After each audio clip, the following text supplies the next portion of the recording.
Welcome back, Tiger fans, to the Tiger Pregame Show. I, of course, am your host, Rashad Christian, joined alongside Tessa Peloso, who is making her return to the show, doing an interview with Tom Flacco a little while ago. We're glad to have you back on the show. How you feeling? Good. Thanks for having me, Rashad. I'm excited. Yeah, I'm glad you're here. Your big debut on the desk now. It's a different world, but yeah, it'll be fun. Towson fans have a reason to rejoice, as after losing 2 close games to Delaware and Maine, the Tigers traveled to North Carolina to face off against the Elon Phoenix. And in this game, we saw the Tigers dominate in the third quarter with a 21-3 score difference in said quarter, en route to a dominant 41-10 victory over the then ranked number 5 Elon.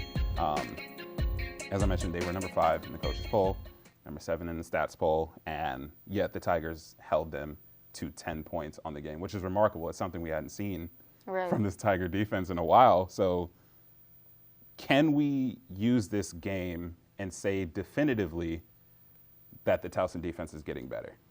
I mean, I think so, 100%. Like you mentioned earlier, that they held Elon to 10 points, 1 forced fumble, and 30 receiving and passing yards. I mean, coming off of those 2 losses against Delaware and Maine, I think the Towson defense has really stepped up. They've come together as a team and really proven that they're an unstoppable defense. Yeah, and it's something I've talked about on the show a few times, is the Towson defense has often been, at least in the beginning of the year, they were outshined by the explosive offense, Tom Flacco, Shane Simpson coming back, and all the options that they have on offense and putting up 40 points a game. So it's impressive to see that at least throughout the year they are progressing in the different areas. You know, they're giving up less yards and not getting beat through the air. Right.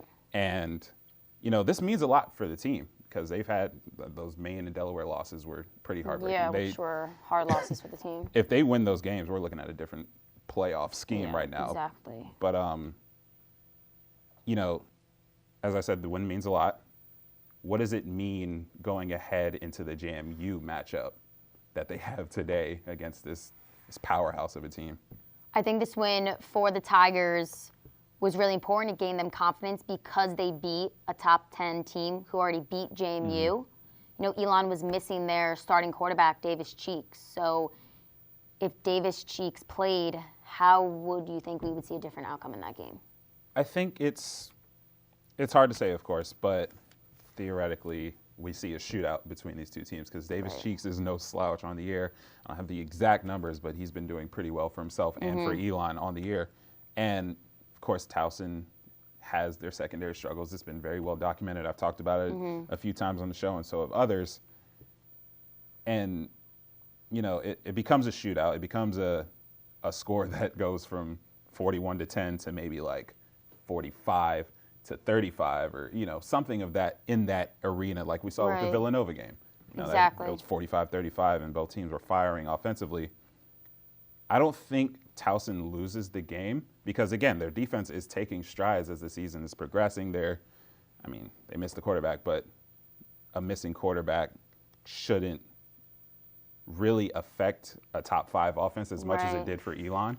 And I think that's partly Towson's, you know, fault because they were in the heads on the defensive side. And honestly, it was just a really good thing to see because, you know, they're taking progress. They're taking steps forward. And exactly, I agree with you, Rashad, on that. Yeah, and that'll do it for the recap. But coming up after the break, our very own Brittney Everett got a chance to catch up with Jabari Allen to talk about the season, his thoughts on some of the seniors departing, and just how they're preparing for the JMU game.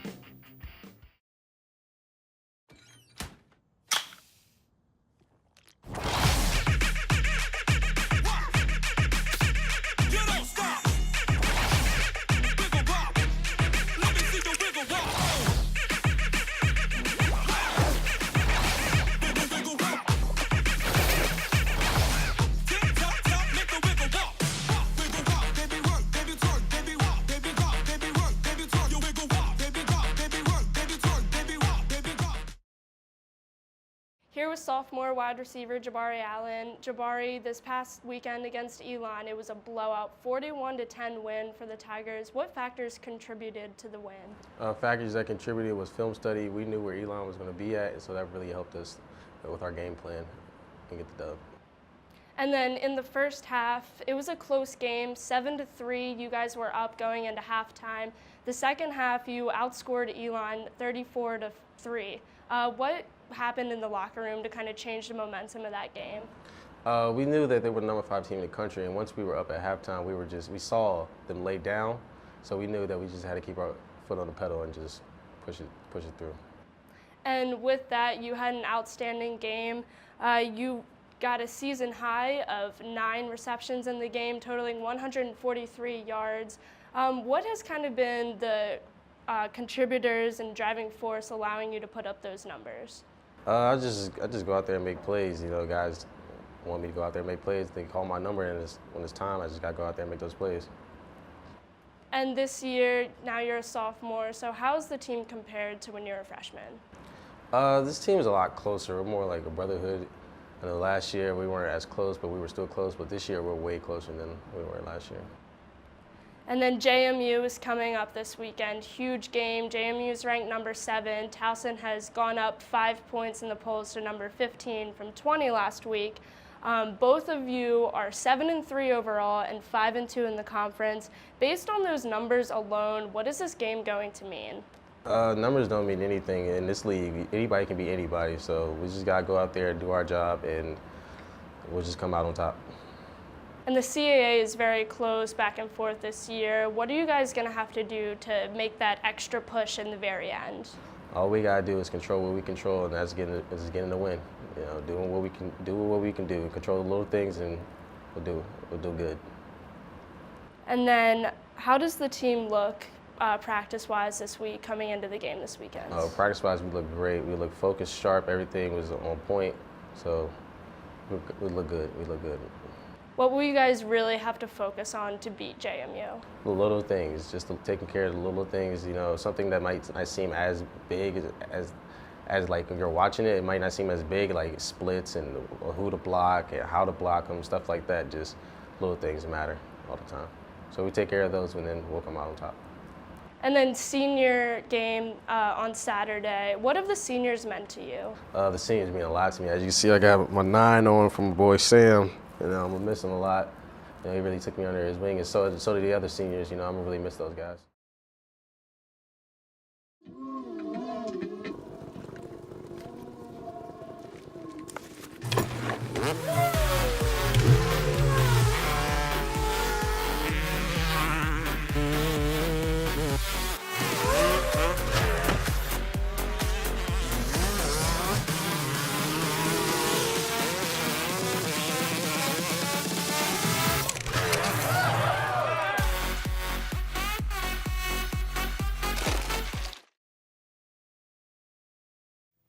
Welcome back, Tiger fans, to the Tiger Pregame Show. I'm your host, Rashad, joined alongside Tessa, Peloso. We went through the recap for Towson's game against Elon. Jabari Allen gave us a terrific interview with Brittney Everett. And now we are here. James Madison University comes into town for the last regular season game of the year for the Tigers. This is one of Towson's most famed and hard to beat rivals in all of the CAA, and it's for good reason. JMU is a terrific organization on the field. They know how to win games, and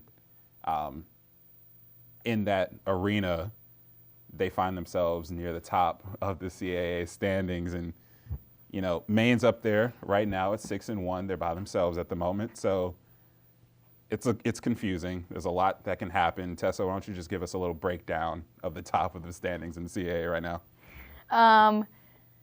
I think Maine will have the CAA championship no matter what. Yeah. And it just determines if they beat Elon or not. If they beat Elon, they have it. It's just over. Yeah. Over. If they lose to Elon, then they will share the CAA title with someone else. With at least one other team, whether it be Towson, JMU, Stony Brook, I think is even in the conversation right now, in Delaware. It's just a whole bunch. It's a mess up there at the top of the CAA right now. And what Towson needs, first and foremost, they need to beat JMU, and they need to have Maine lose. And those are really the two main things that they need to be focused on right now. Of course, the main thing is out of their reach, and they can't control that. Focus on JMU right now. Speaking of JMU and the fact that they're such a tough team to beat, they have the best scoring defense in the league right now, allowing only 14.4 points a game. I remember a show a few weeks ago when I was doing with Nick, and I looked over, JMU was letting up 9 points a game, which was by far the best that we saw in the conference at the time. And even on the offensive side, JMU has the second best rather scoring offense behind Towson. They averaged 36 points a game. So, Right. I mean, you look on the defensive side, of course, Towson puts up points, but specifically, if you had to pick an individual, who do you think shines for Towson in this game against James Madison?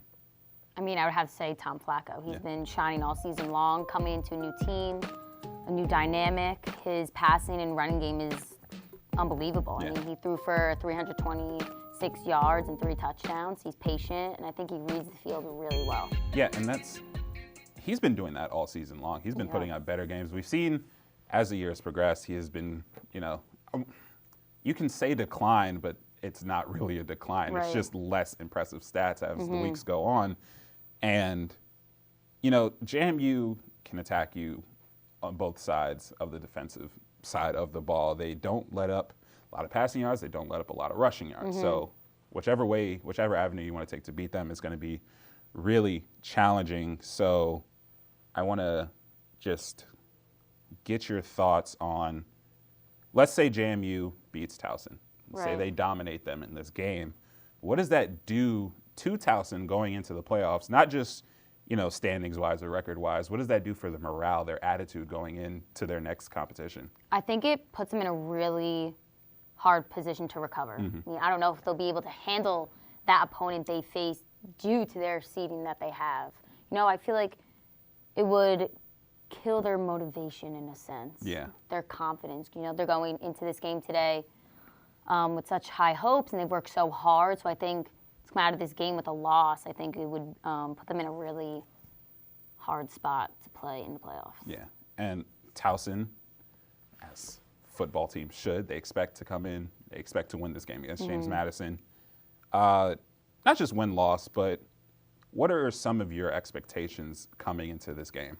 I mean, being on their home turf for their last game in Johnny Unitas, I think emotions will be running high. They know what's at stake for this game. They need to limit the turnovers, and they need to be consistent on defense. Yeah, and I mean, again, we spotlight the defense. They need to, if there was any game to show up and show out on the defensive side, it's this game rather, because JMU's not going to let up. They have Ben DiNucci, the second best quarterback in the league right now in terms of efficiency and completion percentage. He's behind Tom Flacco. So this matchup is going to be hard fought. What do you think it will take for Towson to come out with the win here today? I think it's going to be an intense game. For Towson, they need to limit JMU with their spread offense. For Flacco, I think he just needs to keep doing what he's doing, limit the turnovers. Shane Simpson should just complement the passing game, find the holes, and take it right to the end zone. I mean, the CAA this year has been an unpredictable conference. It's one of the strongest conferences I think I've seen. You have James Madison losing to New Hampshire, who's only had 3 wins on the season. Then Elon beating James Madison, and Towson beating Elon. I think it's going to be a great game today. It should be really interesting. Yeah, just a lot of ups and downs here this year in the CAA, but that'll wrap it up for us and for the show on the year. Thank you so much for joining Thank you me for here having today me, for the last Rashad. show. This was fun. I'm Rashad Christian. That is Tessa Peloso. We'll see you next year.